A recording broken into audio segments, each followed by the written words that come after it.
friends, you are most welcome in Physics in Easy Way. मित्रों, physics in easy way में आपका बहुत बहुत स्वागत है। मित्रों, विगत कुछ दिनों से हम एग्रीकल्चर फिजिक्स में अपना वीडियो क्लिप अपलोड नहीं कर पा रहे थे, जिसके लिए हम शर्मिंदा हैं। पिछले वीडियो क्लिप में हमने जो वीडियो अपलोड किया था वो हमारा चाल तथा वेग से संबंधित था। उसमें हमने चाल को देखा था, वेग को देखा था, चाल और वेग में जो अंतर होता है उसको देखा था। आज हम जिस टॉपिक को लेकर के आए हैं वो है त्वरण, एक्सीलरेशन। त्वरण या फिर एक्सीलरेशन।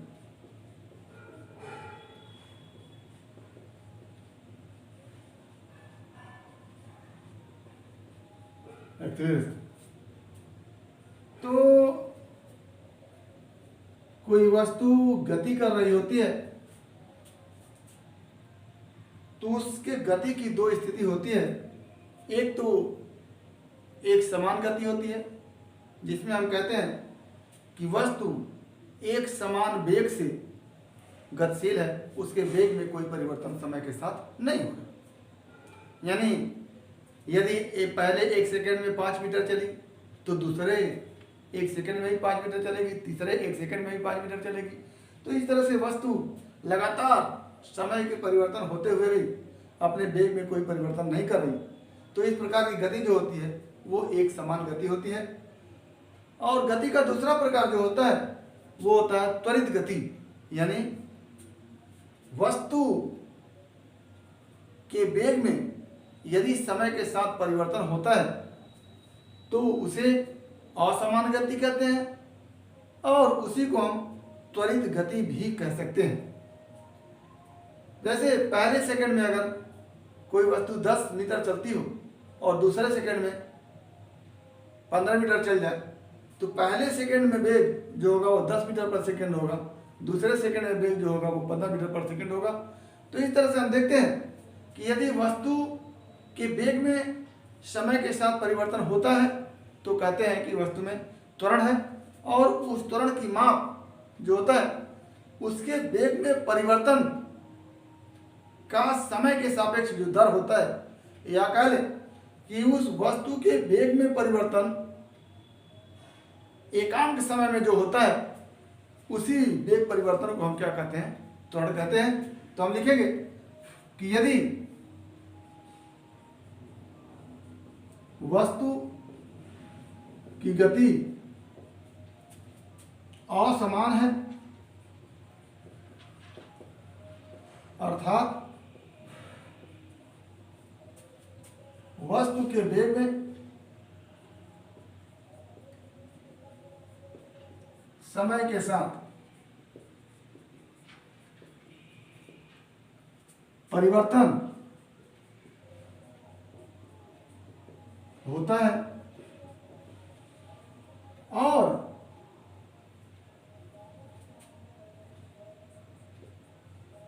यह परिवर्तन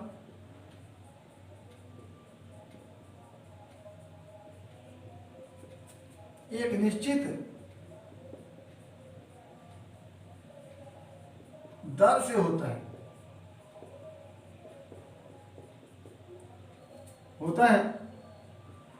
तो वस्तु की गति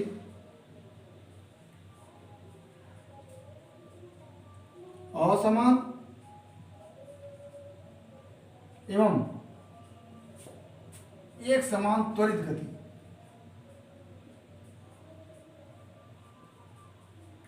एक समान त्वरित गति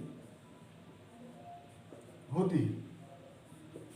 वस्तु गति असमान एवं एक समान त्वरित होती है। यानी असमान है और असमान होने का मतलब कि त्वरित गति है। और त्वरित गति में भी यदि उसके वेग में परिवर्तन एक निश्चित दर से होता है तो उसको हम कहते हैं एक समान त्वरित गति। या कह लें कि यदि वस्तु के वेग में समय के साथ परिवर्तन होता है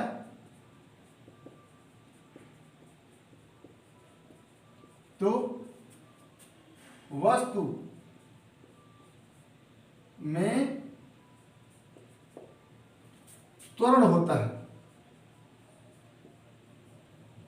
त्वरण होता है। इसकी माप, त्वरण की माप या कह लें त्वरण की माप, त्वरण की माप एकांक समय में वेग परिवर्तन से की जाती है। तो अब यहां से त्वरण की परिभाषा होती है कि एकांक समय में, एकांक समय में वस्तु, एकांक समय में वस्तु के वेग में हुए परिवर्तन को त्वरण कहते हैं। और क्या, ये हो गया। और क्या लिख सकते हैं, समय के साथ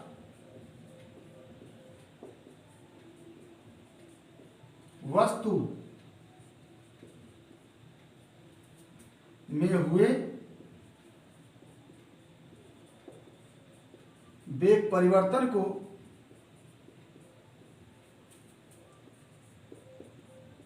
त्वरण कहते हैं।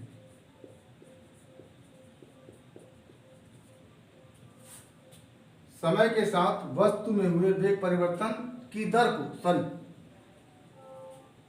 समय के साथ वस्तु में हुए वेग परिवर्तन की दर को त्वरण कहते हैं, त्वरण कहते हैं। इसे ए से प्रदर्शित करते हैं, ए से प्रदर्शित करते हैं। तो यहां से हो गया कि यदि वस्तु की गति असमान है, अर्थात वस्तु के वेग में समय के साथ परिवर्तन होता है, तो यह परिवर्तन एक निश्चित दर से हो, और यह परिवर्तन एक निश्चित दर से होता है, तो वस्तु की गति असमान एवं एक समान त्वरित गति होती है। यानी यदि वस्तु की गति असमान है, अर्थात वस्तु के वेग में समय के साथ परिवर्तन होता है और यह परिवर्तन एक निश्चित दर से होता है, तो वस्तु की गति असमान एवं असमान गति भी कह सकते हैं एवं एक समान त्वरित गति भी कह सकते हैं। यदि वस्तु के वेग में समय के साथ परिवर्तन होता है तो वस्तु में त्वरण होता है। यानी यदि वस्तु के वेग में समय के साथ परिवर्तन होता है तो वस्तु में त्वरण होता है, और इस त्वरण की माप एकांक समय में वेग परिवर्तन से की जाती है। तो यहाँ से हमारा त्वरण की परिभाषा बन के आती है कि एकांक समय में वस्तु के वेग में हुए परिवर्तन को त्वरण कहते हैं। एकांक समय का मतलब एक सेकंड समय में वस्तु के वेग में हुए परिवर्तन को त्वरण कहते हैं, या कह लें कि समय के साथ वस्तु में हुए वेग परिवर्तन की दर को त्वरण कहते हैं। तो अगर हम त्वरण के फार्मूला को देखना चाहें तो हम लिखेंगे कि यदि कोई वस्तु प्रारंभिक वेग u से गतिशील है, क्या लिखेंगे कि यदि कोई वस्तु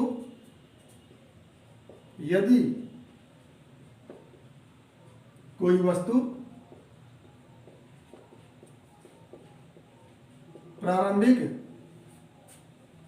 वेग u से गतिशील है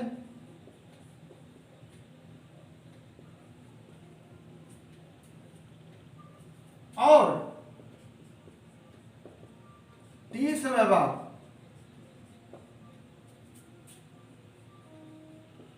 उसका वेग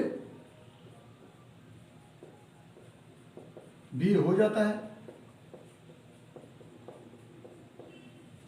तो t समय में वेग परिवर्तन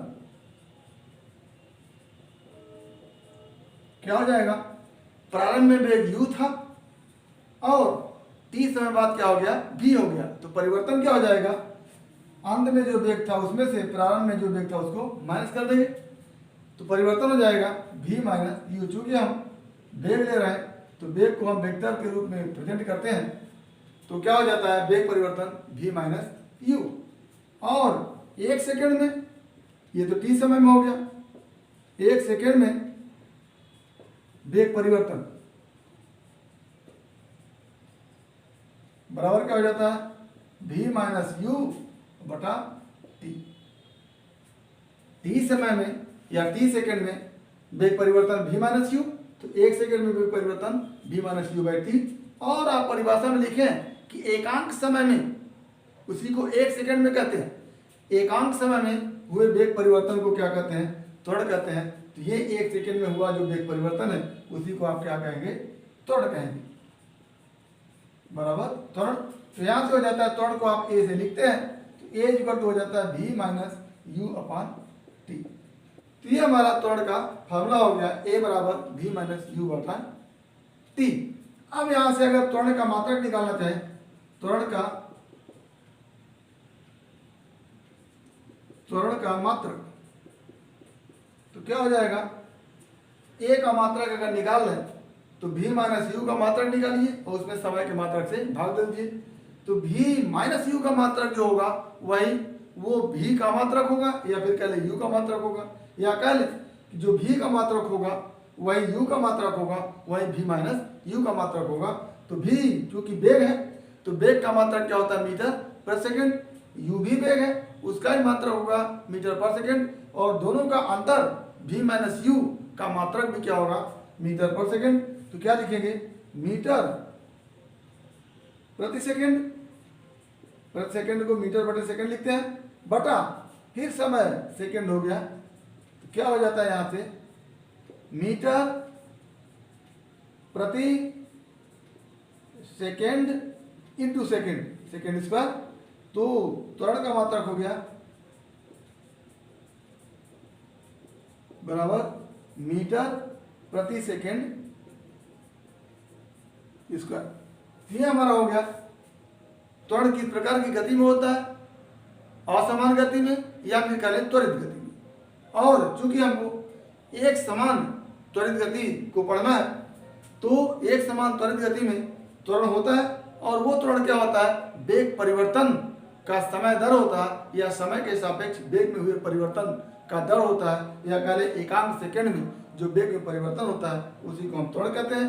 त्वरण को ए से लिखते हैं, और ये भी एक सदिश राशि है, ये भी एक सदिश राशि है, और इसका मात्रक जो होता है वो होता है मीटर पर सेकेंड स्क्वायर। आगे एक और त्वरण हम पढ़ते हैं जिसको कहते हैं गुरुत्वीय त्वरण, ग्रेविटेशनल एक्सेलरेशन।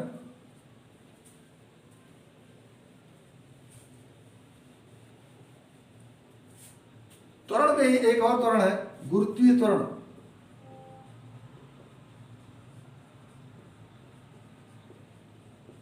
गुरुत्वीय त्वरण, ग्रेविटेशनल एक्सेलरेशन।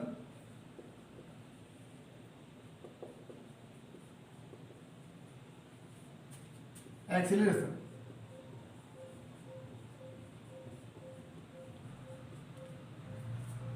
इसको लिखते हैं स्मॉल जी से, जैसे सामान्य त्वरण को ए से लिखते हैं, लेकिन ग्रेविटेशनल एक्सेलरेशन गुरुत्वीय त्वरण को जी से लिखते हैं।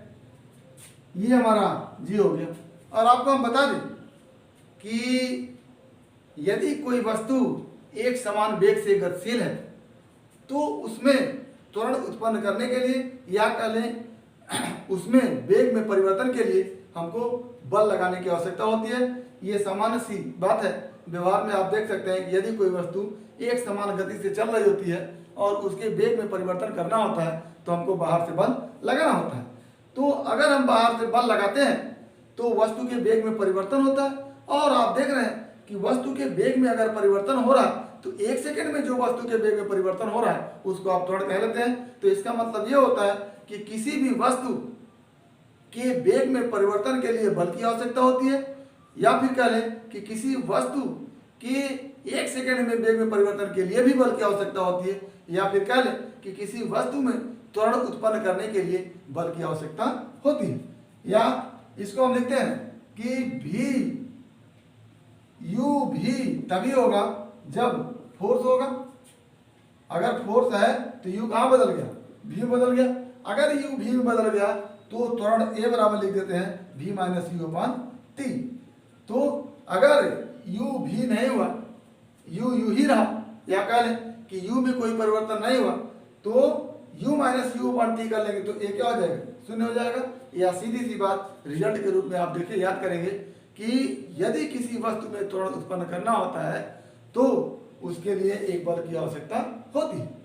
और आप जानते हैं कि पृथ्वी प्रत्येक वस्तु को अपनी ओर आकर्षित करती है। इसका मतलब यह होता है कि पृथ्वी प्रत्येक वस्तु पर एक बल लगाती है। और आप देख चुके हैं कि यदि किसी वस्तु पर बल लगता है तो उसके वेग में परिवर्तन होता है या फिर उसमें त्वरण उत्पन्न होता है। तो चूंकि प्रत्येक वस्तु को पृथ्वी अपनी ओर खींचती है या पृथ्वी प्रत्येक वस्तु पर बल लगाती है, और यदि वस्तु पर बल लगाती है तो उस वस्तु के वेग में परिवर्तन होगा, और उस वस्तु के वेग में परिवर्तन होने के कारण उसमें त्वरण उत्पन्न होगा। और वो जो त्वरण होगा चूंकि ग्रेविटी के कारण है, पृथ्वी के कारण है, इसलिए उसको कहते हैं गुरुत्वीय त्वरण। तो लिखेंगे आप कि पृथ्वी द्वारा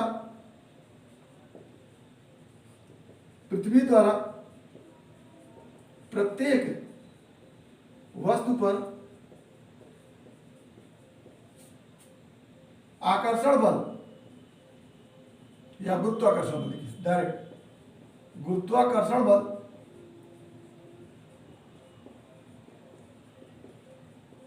आरोपित किया जाता है।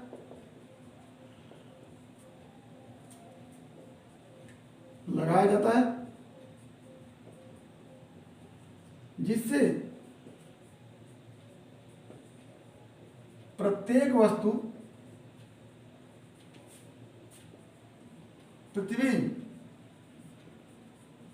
की ओर आकर्षण बल से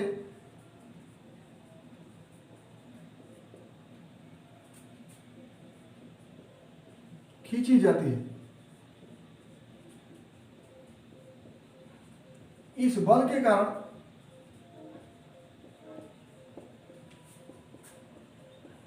पृथ्वी की ओर वस्तु के वेग में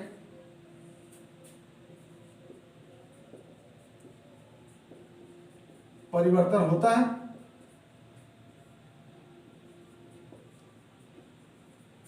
और एक सेकेंड में इस गुरुत्वाकर्षण बल के कारण वस्तु के वेग में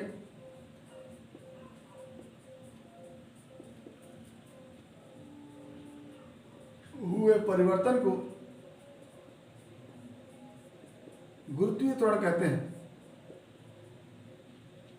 गुरुत्वीय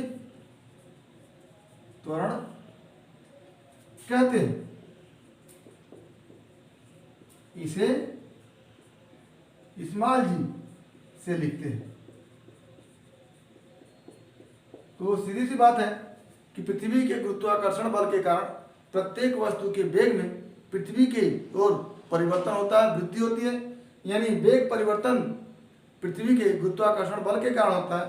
तो एकांक सेकंड में किसी भी वस्तु के वेग में जो परिवर्तन होता है पृथ्वी के गुरुत्वाकर्षण बल के कारण, उस वेग परिवर्तन को हम क्या कहते हैं, गुरुत्वीय त्वरण कहते हैं। इसे जी से प्रदर्शित करते हैं। जैसे त्वरण का मात्रक मीटर पर सेकेंड स्क्वायर होता है, इसी तरह से गुरुत्वीय त्वरण का मात्रक भी मीटर पर सेकेंड स्क्वायर होता है। तो अब गुरुत्वीय त्वरण की दिशा जो होती है वो पृथ्वी के केंद्र की ओर होती है या पृथ्वी की ओर होती है, क्योंकि जब बल पृथ्वी की ओर लगेगा तो गुरुत्वाकर्षण बल के कारण उत्पन्न त्वरण भी पृथ्वी की ओर ही होगा। तो ऐसी स्थिति में इस गुरुत्वीय त्वरण का मान निरंतर, इस गुरुत्वीय त्वरण के कारण वस्तु के वेग का मान निरंतर पृथ्वी की ओर बढ़ता जाता है। या फिर कह लें यदि किसी वस्तु को स्वतंत्रतापूर्वक छोड़ दिया जाए या उसे स्वतंत्रतापूर्वक गिरने दिया जाए तो उसका वेग 0 से निरंतर बढ़ता जाता है। चूंकि यह त्वरण लगातार कांस्टेंट होता है, अतः इस गुरुत्वाकर्षण बल के कारण, इस गुरुत्वीय त्वरण के कारण वस्तु के वेग में एक निश्चित दर से लगातार परिवर्तन होता रहता है। तो ये हो गया हमारा गुरुत्वीय त्वरण। आगे हम एक समान त्वरित गति से संबंधित किसी वस्तु की गति के लिए 3 समीकरण देखेंगे। एक समान त्वरित गति, एक समान त्वरित गति के समीकरण, एक समान त्वरित गति के समीकरण। एक समान त्वरित गति का मतलब वो होता है कि किसी वस्तु में जो त्वरण उत्पन्न होता है वो एक समान हो, या कह लें कि किसी वस्तु में जो वेग परिवर्तन हो रहा हो वो एक समान रूप से वेग परिवर्तन हो रहा। यानी एक समान त्वरित गति का मतलब वेग परिवर्तन का दर, जिसको आप त्वरण कहते हैं, एक समान हो। त्वरण एक समान। तो इस स्थिति में गति के 3 समीकरण होते हैं। उसको कैसे लिखेंगे? यदि प्रारंभिक वेग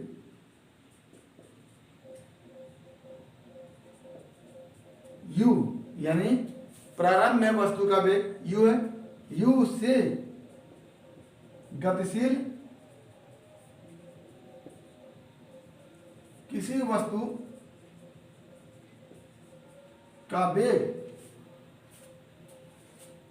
t समय में s दूरी चलने के बाद भी हो जाता है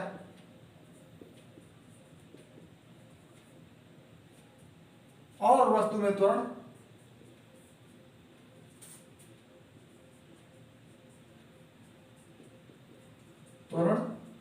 a हो, तो वस्तु की गति से संबंधित